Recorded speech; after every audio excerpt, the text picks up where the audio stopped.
अस्सलामु अलैकुम वरहमतुल्लाहि वबरकातुह। अल्हम्दुलिल्लाहि रब्बिल आलमीन वस्सलातु वस्सलामु अला अब्दिल्लाहि व रसूलिहि नबिय्यिना मुहम्मद व अला आलिहि व सहबिहि व मन तबिअहुम बिइहसानिन इला यौमिद्दीन, अम्मा बाद। সুপ্রিয় দর্শক শ্রোতা, শুরুতে জানাচ্ছি রমাদানুল মাসের মোবারকবাদ।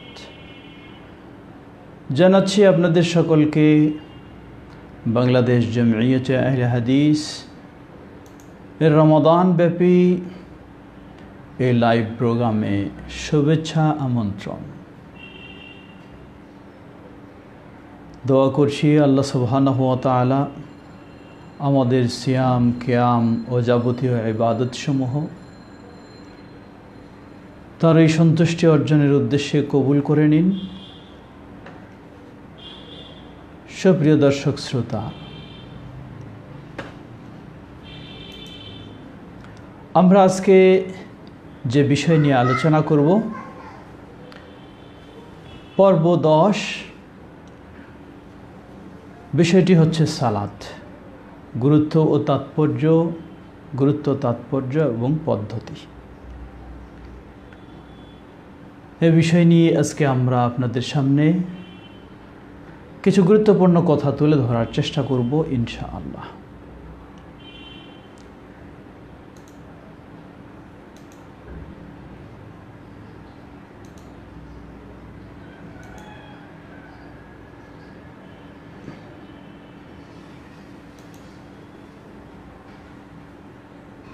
সুপ্রিয় দর্শক শ্রোতা, শুরুতে একটি বিষয় স্মরণ করে দিতে চাচ্ছি,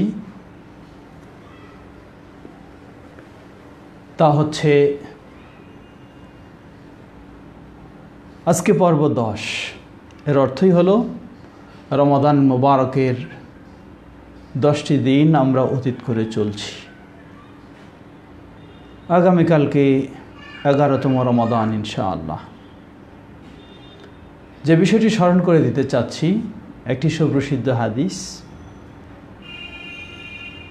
আউয়ালুহু রাহমাতুন ওয়া আওসাতুহু মাগফিরাতুন ওয়া আখিরুহু ইতকুম মিনান নার।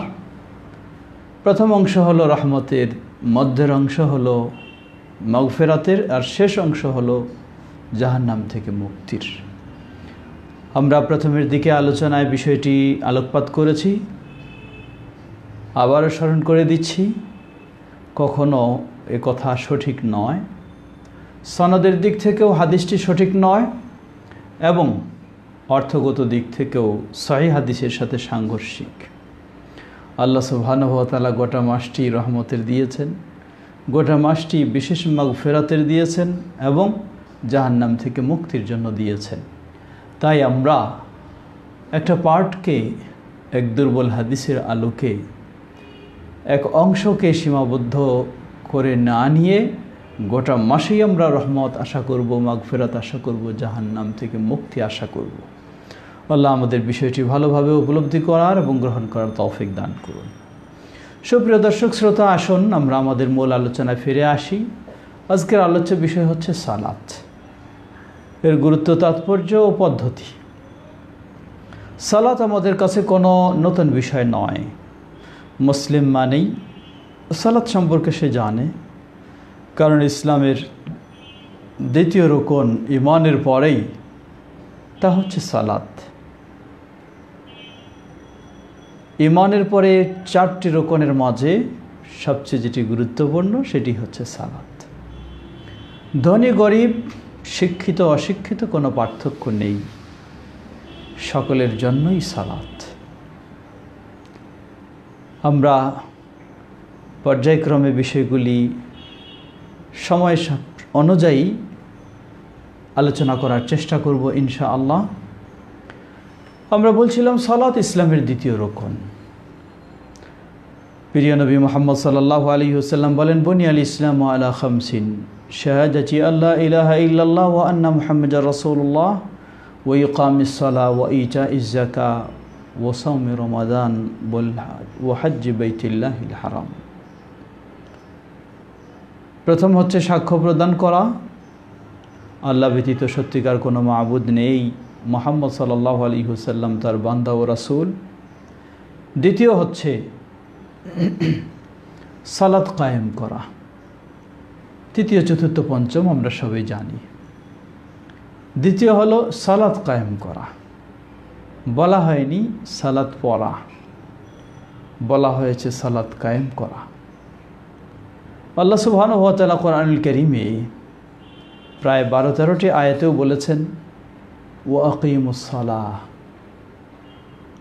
তোমরা সালাত কায়েম করো। মনে রাখবেন, ইসলামে সালাত পড়া নয়, ইসলামে সালাত কায়েম করা।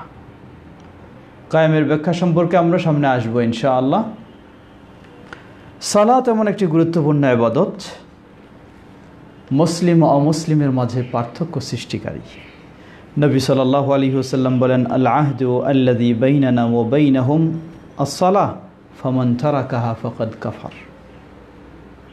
আমাদের মাঝে অর্থাৎ মুসলিমদের মাঝে আর অমুসলিমদের মাঝে যে একটা রেখা রয়েছে, সেটাই হচ্ছে সীমারেখা রয়েছে, সেটি হচ্ছে সালাহ। মান তারাকাহা ফাকাদ কাফার, যে বর্জন করবে সে মুসলিম টিকে থাকতে পারে না। সুপ্রিয় দর্শক শ্রোতা, এমনইভাবে নবী সাল্লাল্লাহু আলাইহি ওয়াসাল্লাম খুব কঠিনভাবে বলেছেন, আল ফারকু বাইনাল আবদি ওয়াল কুফরি তারকুস সালাহ। একজন মুসলিম আর একজন কাফের দুজনের মাঝে পার্থক্য হচ্ছে সালাত বর্জন করা। আমরা আরও জানি, কিয়ামতের কঠিন বিভীষিকাময় দিনে আপনার যে ইবাদতগুলির হিসাব নেওয়া হবে, সেগুলির মধ্যে আউয়ালু মা ইউহাসাবু আল আবদু ইউহাসাবু আলাইহি আল আবদ ইয়াউমাল কিয়ামা আস-সালাহ ফাইন সালাহাত ফাকাদ আফলাহা ওয়া নাজাহ ওয়া ইন ফাসাদাত ফাকাদ খাবা ওয়া খাসির। কিয়ামতের কঠিন বিভীষিকাময় দিনে বান্দার সবচেয়ে যেই আমলটির তার ব্যক্তিগত ইবাদতের হিসাব নেওয়া হবে, সেটি হচ্ছে সালাত। যদি সেই সালাত সঠিক হয়, ফাকাদ আফলাহা ওয়া নাজাহ, সে সফল হবে, বিজয়ী হবে। মনে রাখবেন, যদি সালাত ফাইন সালুহাত, যদি সালাত সঠিক হয়, সালাত শুধু দৌড়ঝাঁপ করে আদায় করলেই হবে না, সঠিকভাবে আদায় করতে হবে, এটি মনে রাখবেন। আর যদি সালাত বাতিল হয়ে যায়, ওয়া ইন ফাসাদাত ফাকাদ খাবা ওয়া খাসির, তাহলে চরম সে ক্ষতিগ্রস্ত হবে। নবী সাল্লাল্লাহু আলাইহি ওয়াসাল্লাম এই সালাতের বিষয়ে তিনি আরও কত কি বলেছেন। তিনি বলেন, জুইলাত কুররাতু আইনি ফিস সালাহ। সালাত এমন একটি ইবাদত, আমার চক্ষু শীতল করার জন্যই যেন এটিকে আল্লাহ রাব্বুল আলামিন দিয়েছেন। সুবহানাল্লাহ। অন্য বর্ণনায় এসেছে, নবী সাল্লাল্লাহু আলাইহি ওয়াসাল্লাম দুশ্চিন্তায় ভুগলে, কোনো সমস্যা মনে করলে বেলাল রাদিয়াল্লাহু আনহুকে বলতেন, ইয়া বেলাল আরিহনা বিহা, হে বেলাল, এখনও কি সময় হয়নি? আজান দাও, একামত দাও, আমরা সালাত আদায়ের মাধ্যমে সমস্যা দূর করার চেষ্টা করি, টেনশন দূর করার চেষ্টা করি, প্রশান্তি লাভ করার চেষ্টা করি। সুবহানাল্লাহ। লক্ষ্য করুন, সালাত যদি একজন মানুষের কাছে প্রশান্তির বিষয় হয়, তাহলে ভাববেন তিনি হলেন মুমিন। আর এই সালাত যদি কারো কাছে বিরক্তিকর বিষয় হয়, তাহলে তিনি মুমিন হতে পারেন না। আল্লাহ সুবহানাহু ওয়া তাআলা এজন্য বলেন, ইন্নাহা লাকাবীরাতুন ইল্লা আলাল খাশিঈন। এই সালাত খুব কঠিন বিষয়, ইল্লা আলাল খাশিঈন, তবে যারা আল্লাহকে ভয় করে তাদের জন্য কঠিন নয়, তাদের জন্য এটি সহজ। সুপ্রিয় দর্শক শ্রোতা, আপনারা অনেকেই প্রশ্ন করছেন, আমরা ইনশাআল্লাহ চেষ্টা করব আলোচনা শেষে আপনাদের প্রশ্ন জবাব দেওয়া। এমনইভাবে সালাতের বহু ইসলামে গুরুত্ব তাৎপর্য এসেছে, যা বলার অপেক্ষা রাখে না। মনে করি এটাই যথেষ্ট যে সালাত হলো ইসলামের দ্বিতীয় রুকন। ইসলামের দ্বিতীয় খুঁটি। যেই খুঁটির উপর ইসলাম প্রতিষ্ঠিত থাকবে তার দ্বিতীয়টা হচ্ছে সালাত। তাহলে কত গুরুত্ব হতে পারে বলার অপেক্ষা রাখে না। সুপ্রিয় দর্শক শ্রোতা, তাহলে এই সালাত কার উপরে ফরজ? সালাত ফরজ হওয়ার জন্য শর্ত হলো, প্রথম হচ্ছে মুসলিম, অমুসলিমের জন্য নয়। দ্বিতীয় হলো প্রাপ্তবয়স্ক, অপ্রাপ্তবয়স্কের জন্য নয়। তৃতীয় হলো আকিল, জ্ঞানবান হতে হবে, পাগলের জন্য নয়। এই তিনটি সালাত ফরজ হওয়ার জন্য শর্ত। নারী হোক পুরুষ হোক সকলের জন্য। তবে নারীদের জন্য একটি হলো তাদের যে নিয়মিত অপবিত্রতা মাসিক, সেসব থেকে পবিত্র হতে হবে, ওই অবস্থায় সালাত ফরজ নয়। ঠিক অনুরূপভাবে কৃতদাস হোক আর স্বাধীন হোক সকলের জন্য ফরজ। ধনী গরিব, শিক্ষিত অশিক্ষিত, রাজা প্রজা, কারো জন্যই ছাড় নেই, সকলের জন্যই সালাত।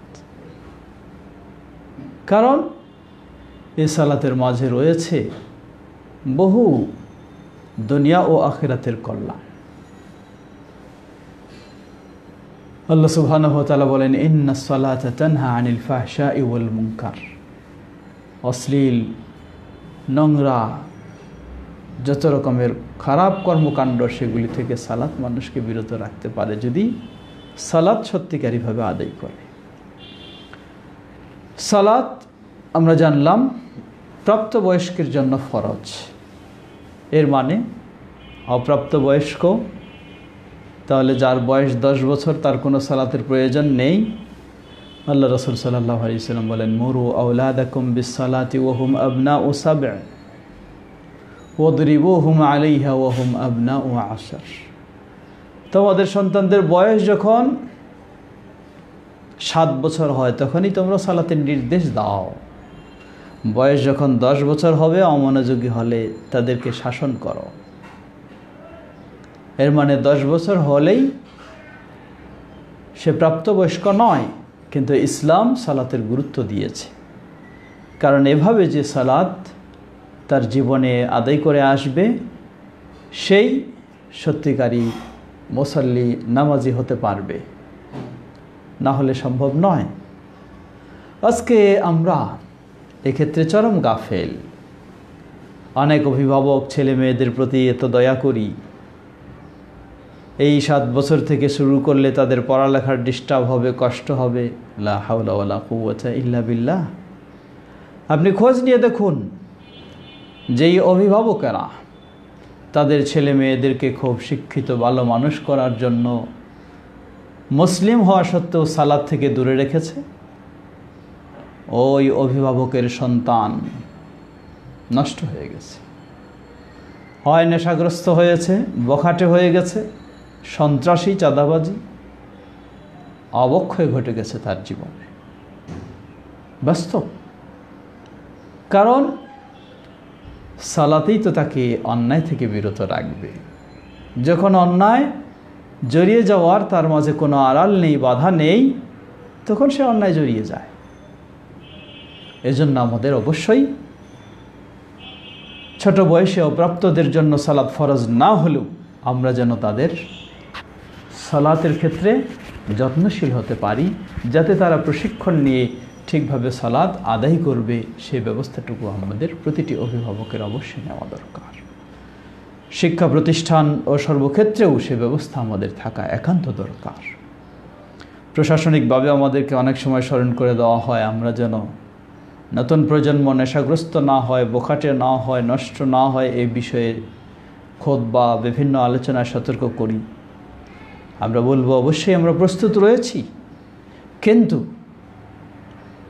তাদের যদি নেশাগ্রস্ত হওয়ার, বোখাটে হওয়ার জন্য মাঠ উন্মুক্ত করে দেওয়া হয়, এই সতর্ক করে কোনো কাজ হবে না। সতর্কও করতে হবে, তারা যেই প্রেক্ষাপটে গড়ে উঠছে, পরিবেশে গড়ে উঠছে, সেই পরিবেশটাকেও ঠিক করতে হবে, তাহলেই সম্ভব হবে।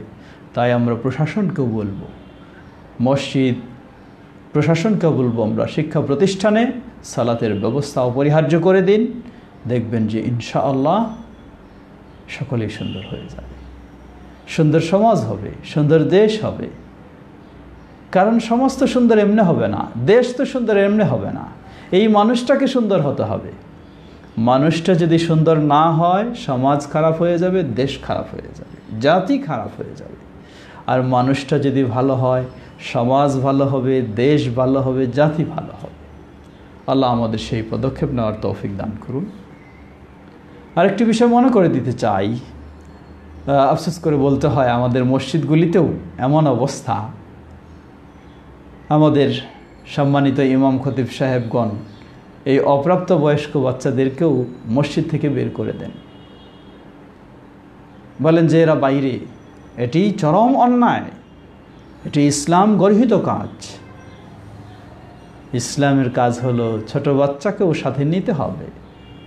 যেখানে আল্লাহ রসুল সাল্লাল্লাহু আলাইহি সাল্লাম তাকে 7 বছরের সালাতের নির্দেশ দিতে বলেছেন, আমি মসজিদে যাব আর তাকে টিভির কাছে রেখে চলে যাব, তা তো হতে পারে না।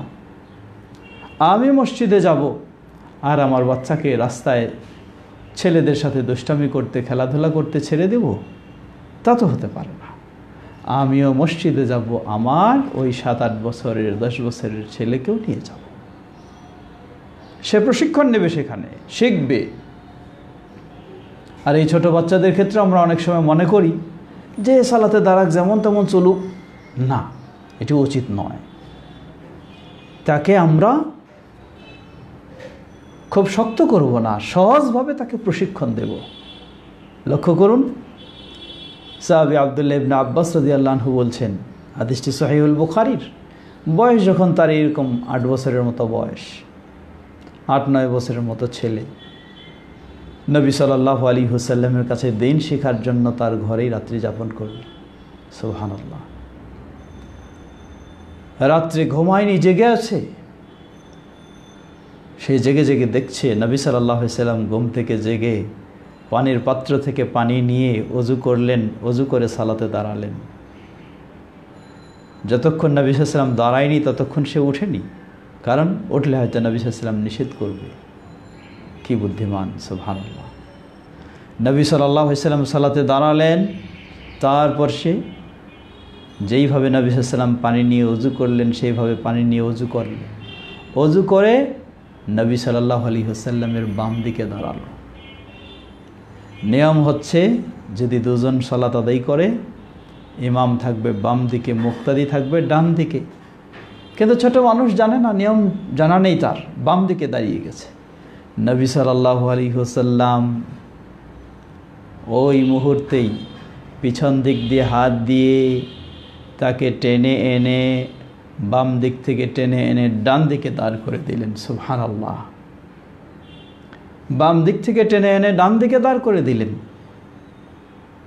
তিনি মনে করতে পারতেন যে তার সে সালাতে রয়েছে, থাক, সালাতটা শেষ হোক, তারপর তাকে এই শিক্ষা দেব, না, সাথে সাথে এই প্রশিক্ষণ দিলেন।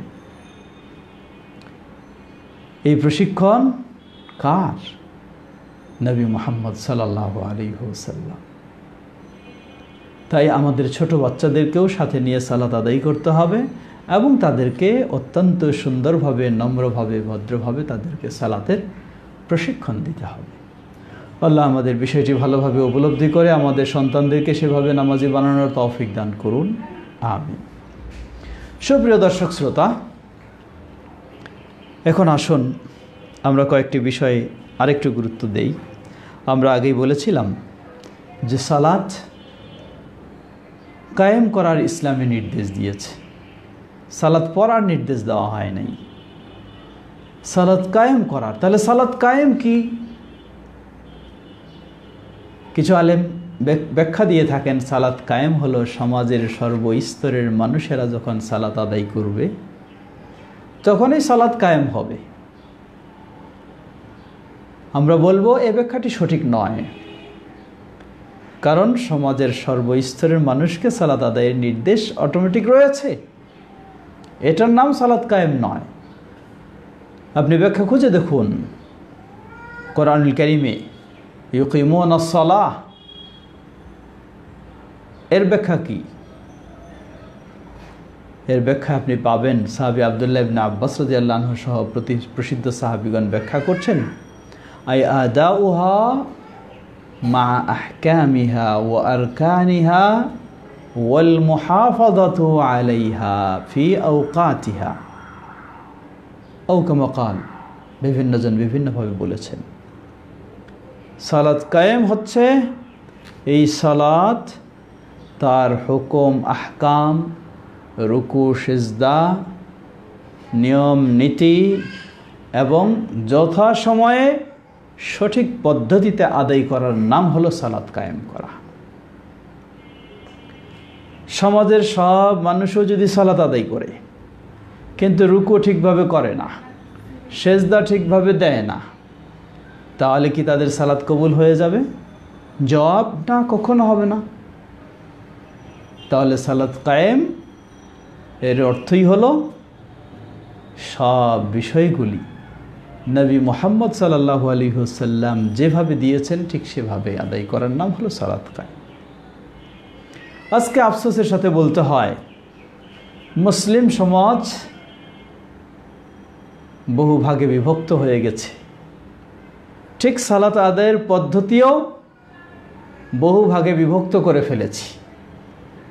এক একজন এক এক পদ্ধতি, এক এক মাযহাবে এক এক পদ্ধতি, এক এক তরিকায় এক এক পদ্ধতি। এখানে আমি একটি বিষয় স্মরণ করে দিতে চাই ভাইদেরকে,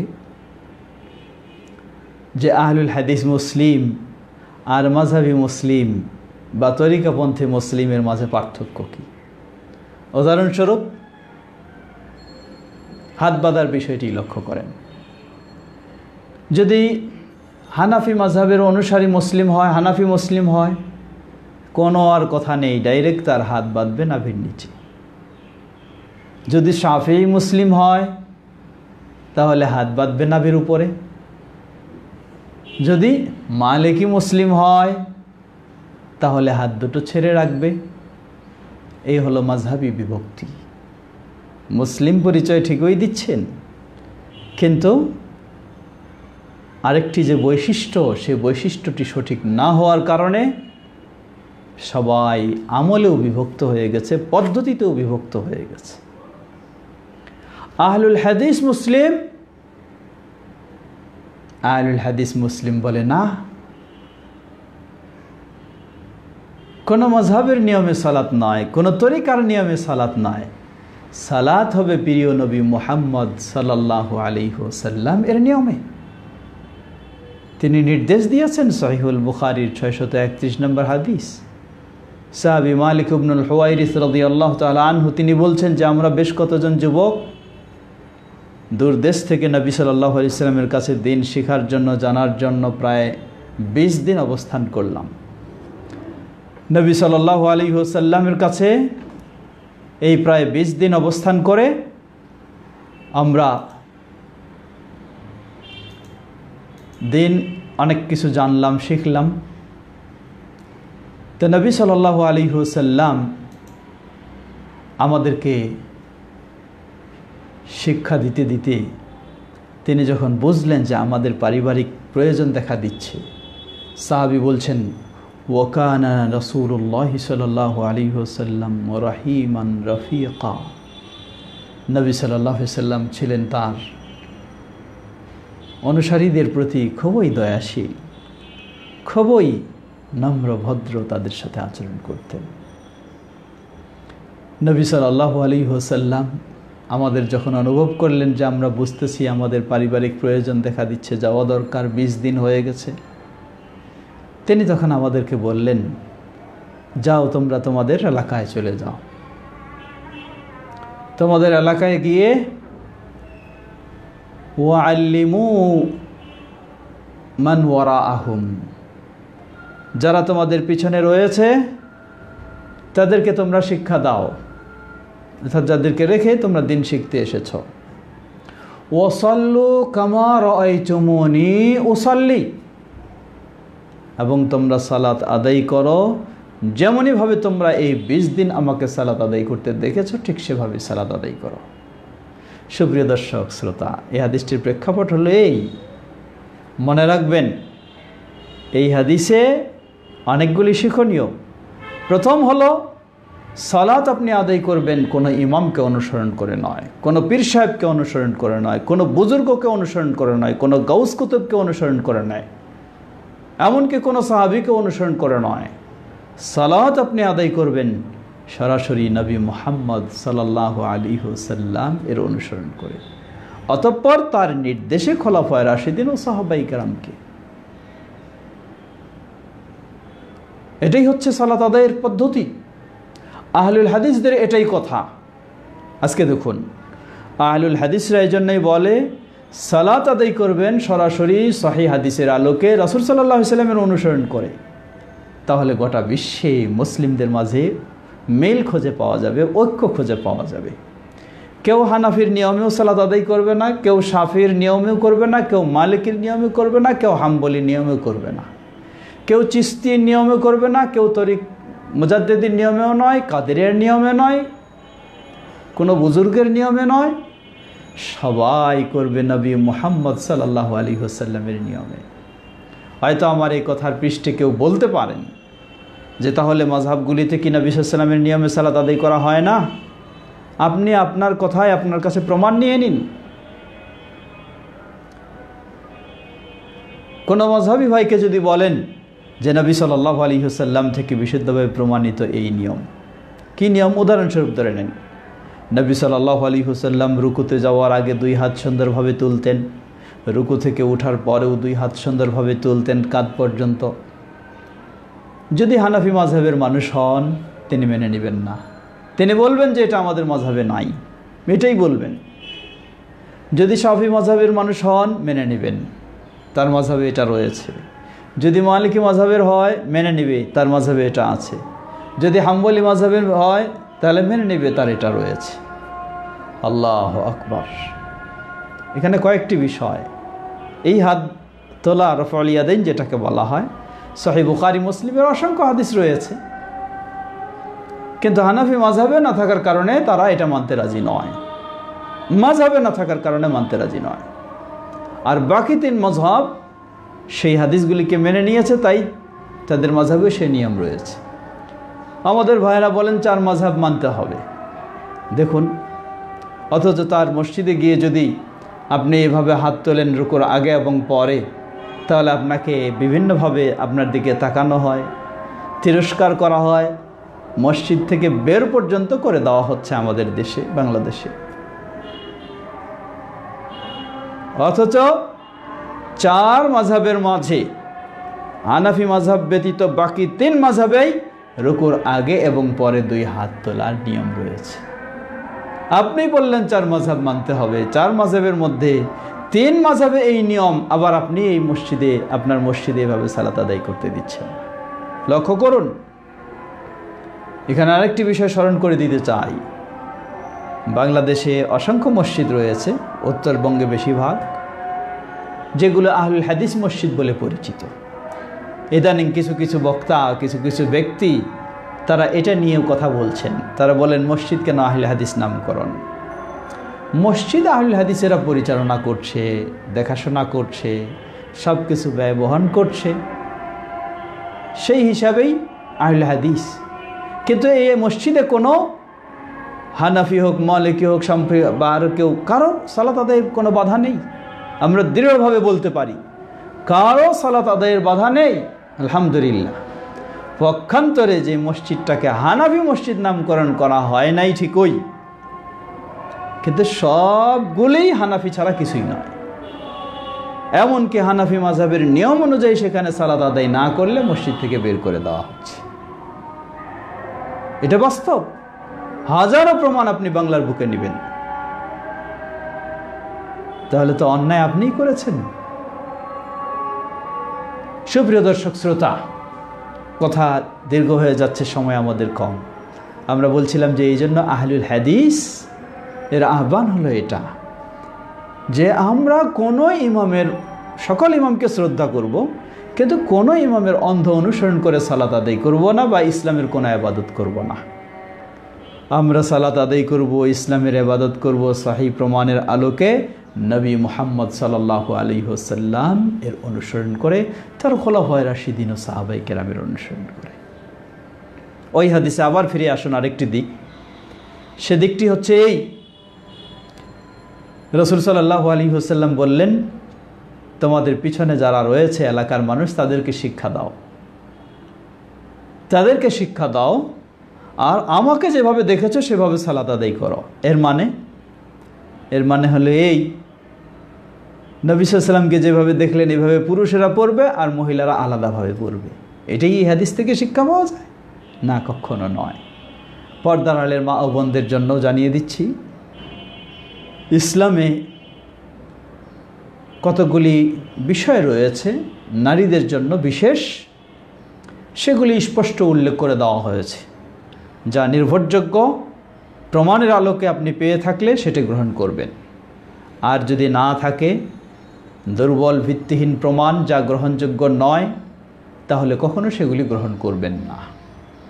সালাতের ক্ষেত্রেও একই, মেয়েদের সালাতের জন্য নিয়ম দেওয়া হয়, তারা কি করবে? রুকুর সময় কুজু হয়ে রুকু করবে, সেজদার সময় হাতগুলি মাটিতে বিছিয়ে দিয়ে শুয়ে সেজদা দেবে, যেইভাবে রুকু এবং সেজদা সরাসরি রাসূল সাল্লাল্লাহু আলাইহি ওয়াসাল্লাম কঠিনভাবে নিষেধ করেছেন, এইভাবে সেজদা দেওয়া হিংস্র জানোয়ারদের সেজদা বলেছেন, হাত দুটোকে ফেলে দিয়ে। কিভাবে এই পদ্ধতি দেওয়া হলো? অথচ এইভাবে সালাত আদায় করলে সালাত বাতিল হয়ে যাবে, নবী সাল্লাল্লাহু আলাইহি ওয়াসাল্লাম স্পষ্ট ঘোষণা দিয়েছেন। সুপ্রিয় দর্শক শ্রোতা, আসুন আমরা একটু বিষয়গুলি উপলব্ধি করার চেষ্টা করি। ঠিক তেমনইভাবে হাত বাঁধার ক্ষেত্রেও নারী পুরুষের পার্থক্য, মেয়েরা নাকি বুকের উপরে হাত বাঁধবে আর ছেলেরা নাভির নিচে হাত বাঁধবে, এই পার্থক্য কোথায় পেলেন আপনি? কে দিয়েছে এই মন গড়া পার্থক্য আপনাকে? আল্লাহ রাসূল সাল্লাল্লাহু আলাইহি ওয়াসাল্লামের নির্দেশ, নারী পুরুষের সালাতের পদ্ধতি নবী সাল্লাল্লাহু আলাইহি ওয়াসাল্লাম থেকে যা এসেছে সেটি সকলের জন্য। মৌলিক কিছু বিষয় রয়েছে, অর্থাৎ ওঠা বসা রুকু সেজদা সবগুলির ক্ষেত্রে নারী ও পুরুষের সালাত একই পদ্ধতিতে হবে। কিছু মৌলিক পার্থক্য রয়েছে, যেমন সতর ঢাকা পুরুষের যে পরিমাণ হলে চলে, নারীদের সেটি চলবে না, তার চেয়ে আরও বেশি পরিপূর্ণ হতে হবে। ঠিক অনুরূপভাবে জামায়াতের সাথে মসজিদে গিয়ে আজান দিয়ে সালাতের নির্দেশ পুরুষদের জন্য নয়, পুরুষদের জন্য, নারীদের জন্য নয়, কিন্তু পুরুষদের জন্য এই নির্দেশ হলেও নারীদের জন্য নির্দেশ না হলেও তাদের জন্য অনুমতি ইসলামে রয়েছে। আর আমাদের আলেমরা তো, কিছু আলেমরা নারীদের জন্য সালাত হারাম করে দিয়েছে, মসজিদে যাওয়াই হারাম করে দিয়েছে। তবে আলহামদুলিল্লাহ ইদানিং বাইতুল মুকাররম জাতীয় মসজিদেও নারীদের ব্যবস্থা রাখা হয়েছে, জায়গা রাখা হয়েছে, আরও বেশ কিছু মসজিদ রয়েছে, আর আহলুল হাদিসদের মসজিদগুলিতে তো রয়েছেই, যেমনইভাবে মক্কা মদিনায় রয়েছে। এটাই বিধান। একজন মেয়ে মানুষ তার স্বামীর সাথে বা ছেলের সাথে বা ভাইয়ের সাথে বিশেষ প্রয়োজনে বাইরে বের হয়েছে, সালাতের সময় হয়ে গেছে, পুরুষ মসজিদে যায়, একজন মেয়ে মানুষকে রাস্তায় বা কোথায় আরেক দিকে গিয়ে বসে থাকতে হয়, তার সালাতের অনুমতি নাই। লা হাওলা ওয়ালা কুওয়াতা ইল্লা বিল্লাহ। এটি যেন নারীদের প্রতি একটি অবিচার, তাদের অধিকার ইসলাম যেটা দিয়েছে সেটাকে নষ্ট করা হয়েছে তথাকথিত মুফতিদের ফতোয়ার মাধ্যমে। আসুন সেই ভুল চিন্তা বাদ দিয়ে নবী সাল্লাল্লাহু আলাইহি ওয়াসাল্লামের সঠিক পদ্ধতিতে ফিরে আসি। নারীদের জন্যও মসজিদে ব্যবস্থা থাকবে, তারা সেখানে প্রয়োজনে আসবে এবং সেখানে তারা সালাত আদায় করবে তাদের নিয়ম অনুযায়ী, পর্দার সাথে, সব কিছুর সাথে। আল্লাহ আমাদের সবাইকে সেটি ভালোভাবে বোঝার, উপলব্ধি করার তৌফিক দান করুন।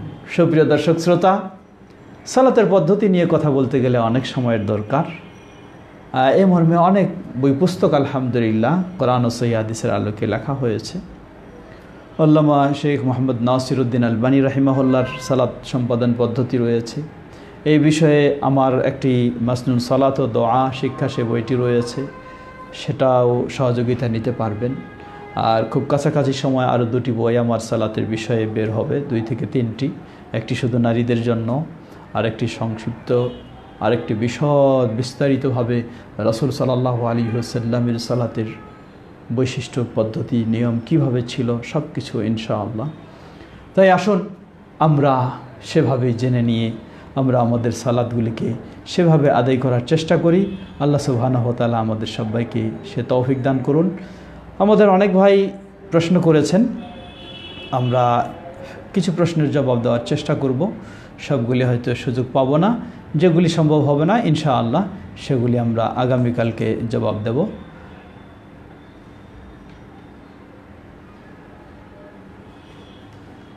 আমাদের এক ভাই প্রশ্ন করেছেন, লকডাউন অব্যাহত থাকলে ঘরে ঈদের সালাত কিভাবে আদায় করব? লকডাউন অব্যাহত থাকলে ঘরে ঈদের সালাত, জুমার সালাত যেমন আমরা বিকল্প হিসাবে জোহরের সালাত ঘরে আদায় করছি, তো ঈদের সালাতের ক্ষেত্রে আমরা বলবো ঘরে সেই ধরনের খুতবা বা ইত্যাদির প্রয়োজন হবে না, বরং শুধু 2 রাকাত সালাত যেভাবে পদ্ধতিতে আদায় করা হয় জামাতবদ্ধভাবে সেভাবে আদায় করতে পারে। আল্লাহু তাআলা আ'লাম। আরেকজন প্রশ্ন করেছেন যে কোন মসজিদে দেখা যায় যে ইমাম ফজর সালাতে সূরা বাকারার শেষ 2 আয়াত পাঠ করলে পাঠ শেষে পিছন থেকে সবাই আমিন বলে, এই আমিন বলার বিধান কি দয়া করে জানাবেন। জবাব, এটি মনে হচ্ছে এটাই প্রশ্নটা যে সূরা বাকারার শেষে আল্লাহ সুবহানাহু ওয়া তাআলা বলেন ফানসুরনা আলাল কওমিল কাফিরিন, যে আয়াতগুলি হচ্ছে দোয়ার আয়াত, কাফিরদের বিরুদ্ধে আমাদেরকে সাহায্য দিন, বিজয় দিন। এটা শুনেই তখন পিছনের মুসল্লিরা আমিন বলে। আসলে নবী সাল্লাল্লাহু আলাইহি ওয়াসাল্লামের সুন্নাহ হচ্ছে তিনি সালাতে ও সালাতের বাইরে তেলাওয়াতের সময় তিনি কি করতেন, যে সেই তেলাওয়াতের সময় যে আয়াতগুলিতে কোনো রহমতের আয়াত হতো আল্লাহর কাছে রহমত চাইতেন, শাস্তির আয়াত হতো আল্লাহর কাছ থেকে শাস্তি থেকে মুক্তি চাইতেন।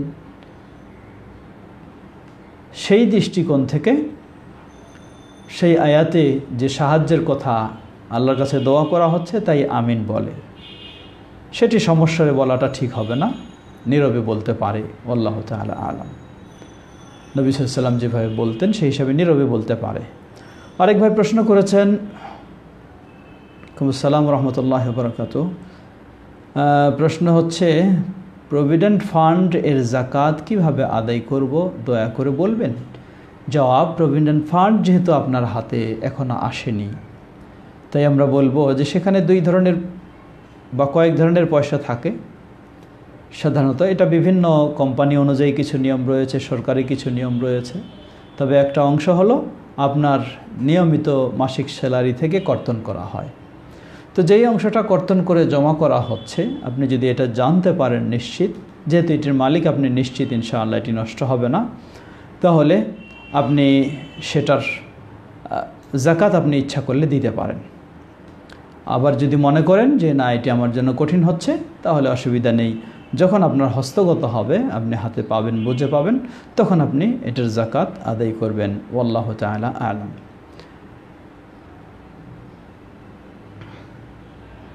আমাদের গত দিনের প্রশ্নের মধ্যে 2 ভাই প্রশ্ন রেখেছিলেন। এক ভাই প্রশ্ন করেছিলেন, তিনি হয়তো জানার উদ্দেশ্যে বলেছেন, আমাদের ভাই তানভীর হায়দার, যে জমিয়তের মাধ্যমে কেন্দ্রীয় মাদ্রাসা শিক্ষা বোর্ড, ফতোয়া বোর্ড আছে কি? না থাকলে দয়া করে উদ্যোগ গ্রহণ করবেন। আমরা বলবো আমাদের ভাইয়ের এই সুন্দর অনুভূতি পেশ করার জন্য জাযাহুল্লাহ খায়ের। আলহামদুলিল্লাহ, বাংলাদেশ জমিয়তে আহলে হাদিসের অধীনে অসংখ্য মাদ্রাসা রয়েছে। বিশেষ করে বাংলাদেশ জমিয়তে আহলে হাদিস কর্তৃক পরিচালিত বাংলাদেশ আহলে হাদিস মাদ্রাসা শিক্ষা বোর্ড, সেটার অধীনে প্রায় 800-র অধিক মাদ্রাসা রয়েছে, যেগুলির মধ্যে বড় বড় কেন্দ্রীয় মাদ্রাসা, প্রাচীন মাদ্রাসা হিসেবে বলবো আমরা, আমি যে মাদ্রাসার প্রিন্সিপালের দায়িত্বে রয়েছি, আল্লামা আবদুল্লাহিল কাফি আল কুরাইশি রাহিমাহুল্লাহ 1959 সালে সেই মাদ্রাসা প্রতিষ্ঠা করেন, মাদ্রাসাতুল হাদিস, নাজির বাজার, বংশাল, ঢাকায়। এবং আমাদের আরও একটি বড় কেন্দ্রীয় মাদ্রাসা সেটি সুপ্রসিদ্ধ, যেখানে আমি নিজেও পড়ালেখা করেছি, আমার মতো হাজার আলিম সেখানে পড়ালেখা করেছেন, বের হয়েছেন। এটি হচ্ছে মাদ্রাসা মুহাম্মাদিয়া আরাবিয়া, যা যাত্রাবাড়িতে আমাদের অবস্থিত। অনুরূপভাবে আমাদের মিরপুর দারুস সুন্নাহ, যেখানে আমি বেশ আল্লাহর রহমতে অবদান রেখেছি, প্রিন্সিপালের দায়িত্ব ছিলাম মাদ্রাসা দারুস সুন্নাহ সেটি, এবং আরও পাশেই আমাদের নারায়ণগঞ্জ পাঁচরুখি মাদ্রাসা দারুল হাদিস সালাফিয়া। এই ধরনের গোটা বাংলাদেশে আরও আলহামদুলিল্লাহ অনেক মাদ্রাসা রয়েছে। এরপরেও আমরা বোধে ভাইয়ের প্রশ্নের জন্য আমরা বলবো যে আলহামদুলিল্লাহ আমরা সেই উদ্যোগও নিয়েছি। বাংলাদেশ জমিয়তে আহলে হাদিস বিশেষ করে তার যে বিশাল ক্যাম্পাস রয়েছে সেই সাভার বাইপাইলে, সেই ক্যাম্পাসে আল্লামা মোহাম্মদ আবদুল্লাহ আল কাফি আল কুরাইশি রাহিমাহুল্লাহ মডেল মাদ্রাসা সেটি প্রতিষ্ঠিত হয়েছে এবং সেটি মানসম্মত মাদ্রাসা হিসাবে শুরু হয়েছে। আমরা সেটাতে ইনশাআল্লাহ খুব শীঘ্রই 2021 সাল থেকে আমরা আরও সংযুক্ত করব। বিশেষ করে যারা আরবি ভাষা শিখতে পারেননি, এখন শেষ বয়সে বা বড় হয়ে কর্মজীবনে শিখতে চান, তাদের জন্য শর্ট কোর্স বা ইসলাম শিক্ষা ইত্যাদি এই জন্যও সেখানে আমরা, এবং গবেষণামূলক সেখানে আমরা অনেক প্রকল্প হাতে নেব বলে আমাদের পরিকল্পনা রয়েছে ইনশাআল্লাহ। এবং সেখানে আমাদের ইন্টারন্যাশনাল ইসলামিক ইউনিভার্সিটি সেটাও আমাদের প্রতিষ্ঠার কার্যক্রম অনেকটা অগ্রসর হয়েছে। আল্লাহ সুবহানাহু ওয়া তাআলা আমাদের সেগুলি সহজ করে দিন। আর মাদ্রাসা বোর্ড রয়েছে, যে বোর্ডের অধীনে পরীক্ষা হচ্ছে এবং বোর্ড সিলেবাস ও বই পুস্তক সরবরাহ করছে, এবং ফতোয়া বোর্ড আলহামদুলিল্লাহ রয়েছে। আপনার এই সুন্দর পরামর্শের জন্য আমরা আপনাকে দোয়া করছি, আল্লাহ জাযায়ে খায়ের দান করুন এবং সার্বিক সহযোগিতা এগিয়ে আসার জন্য সকলকে আহ্বান জানাচ্ছি। আরেক ভাই প্রশ্ন করেছিলেন যে সাহারির প্রথম আজানের সময় তাহাজ্জুদ, তারাবি ও বিতর চলবে কি? প্রথম আজান বলতে সাহারির সময় হয়েছে এই মর্মে যে আজান হয়ে থাকে, সেই আজানের সময় অবশ্যই সেটিই হচ্ছে তাহাজ্জুদ, তারাবির বা বেতের সালাত আদায় করারই আজান এবং সাহারিরও আজান। যখন ফজরের আজান হবে সেই সময় আপনার সব কিছু বন্ধ হবে, আর কিছু চলবে না। আল্লাহু তাআলা আ'লাম। আরও বেশ কিছু প্রশ্ন রয়েছে, ইনশাআল্লাহ আমরা আগামী বৈঠকে আগামীকালকে সেই প্রশ্নগুলির জবাব দেওয়ার চেষ্টা করব। আজকে আর দীর্ঘ না করে আমরা এখানে শেষ করছি। এক ভাই প্রশ্ন করেছেন বাংলাদেশের সবচেয়ে বড় সালাফি মাদ্রাসা কোনটি? বাংলাদেশের সবচেয়ে বড় সালাফি মাদ্রাসা হলো মাদ্রাসা মুহাম্মাদিয়া আরাবিয়া, যেটি যাত্রাবাড়িতে অবস্থিত, যেখানে বলেছি আমি যে আমাদের মতো হাজারো আলেম সেখানে বের হয়েছে এবং হচ্ছে। আল্লাহ সুবহানাহু ওয়া তাআলা আমাদের সবাইকে সে তৌফিক দান করুন। আমাদের আরেক ভাই প্রশ্ন করেছেন, এটি আমরা শেষ প্রশ্ন দেব। শেখ হানাফি মাযহাবের কিছু আলেম বলে নাসিরউদ্দিন আলবানী নাকি ইমাম বুখারীকে অমুসলিম বলেছে, এ ব্যাপারে জানতে চাই। আসলে এগুলি হচ্ছে তাদের একটি অপপ্রচার ছাড়া কিছুই নয়। এটি কোনো মানুষ বলতে পারে যে ইমাম বুখারীকে নাসিরউদ্দিন আলবানী রাহিমাহুল্লাহ অমুসলিম বলবেন? এটি একটি আশ্চর্যজনক কথা, এটি একটি বিদ্বেষী কথা, বিভ্রান্তিমূলক কথা। শেখ আলবানী রাহিমাহুল্লাহ তিনি হলেন হাদিসের জগতে সেই সময় তার যুগে শ্রেষ্ঠ মুহাদ্দিস, আর ইমাম বুখারী রাহিমাহুল্লাহ হলেন তার যুগে শ্রেষ্ঠ মুহাদ্দিস বা আমিরুল মুমিনিন ফিল হাদিস, হাদিসের জগতে তিনি নেতা। তাহলে কীভাবে এটি হতে পারে? এগুলি তাদের একটি বিদ্বেষ ছাড়া আর কিছুই নয়। আল্লাহ তাদেরকে সবাইকে হেদায়েত দান করুন। আমরা এখানে শেষ করছি। পরিশেষে আপনাদের সবাইকে মোবারকবাদ জানাচ্ছি বাংলাদেশ জমিয়তে আহলে হাদিসের এই লাইভ প্রোগ্রামে অংশগ্রহণ করার জন্য। আল্লাহ আপনাদের সবাইকে জাযায়ে খায়ের দান করুন। এই বিশ্বে বর্তমান যে কঠিন পরিস্থিতি আমরা অনুভব করছি, আমরা যেন এই পরিস্থিতিতে আল্লাহ সুবহানাহু ওয়া তাআলার কাছে দোয়া করছি, আল্লাহ আমাদের সবাইকে নিরাপদে রাখুন। এই বিপদ থেকে আল্লাহ আমাদেরকে রক্ষা করুন, আমাদের দেশকে রক্ষা করুন এবং সকল বিশ্বে সকল মুসলিমদেরকে এই বিপদ থেকে রক্ষা করুন। আমাদের মাঝে উপস্থিত অনুপস্থিত সকল অসুস্থদেরকে আল্লাহ পরিপূর্ণ সুস্থতা দান করুন। আল্লাহ সবাইকে জাযায়ে খায়ের দান করুন এবং আল্লাহর দ্বীন যেন কোরআন ও সুন্নাহর আলোকে মেনে চলতে পারি, আল্লাহ আমাদের তৌফিক দান করুন। আর এই রমাদানুল মুবারক হচ্ছে একটি তাকওয়া অর্জনের মাস, ঠিক তেমনিভাবে সালাতে পায়বন্দি এবং গুরুত্বশীল যত্নশীল হওয়ারও মাস। আমরা এই মাসেও আরও সালাতে মজবুত হওয়ার চেষ্টা করব, গোটা জীবন যেন সেভাবে সালাত আদায় করি এবং আল্লাহ সুবহানাহু ওয়া তাআলার কাছে আমরা চেষ্টা করব, যেন আমাদের সন্তানদেরকেও সেভাবে প্রশিক্ষণ দেওয়ার চেষ্টা করব। আল্লাহ আমাদের সবাইকে সে তৌফিক দান করুন। আমিন। ওয়া আখিরু দাওয়ানা আলহামদুলিল্লাহি রাব্বিল আলামিন ওয়া সাল্লাল্লাহু তাআলা নবিয়িনা মুহাম্মদ ওয়া আলা আলিহি ওয়া সাহবিহি আজমাইন। ওয়াসসালামু আলাইকুম ওয়া রাহমাতুল্লাহি ওয়া বারাকাতুহু। সুবহানাকা আল্লাহুম্মা ওয়া বিহামদিকা আশহাদু আল লা ইলাহা ইল্লা আনতা আস্তাগফিরুকা ওয়া আতুবু ইলাইক। ওয়াসসালামু আলাইকুম ওয়া রাহমাতুল্লাহি ওয়া বারাকাতুহু।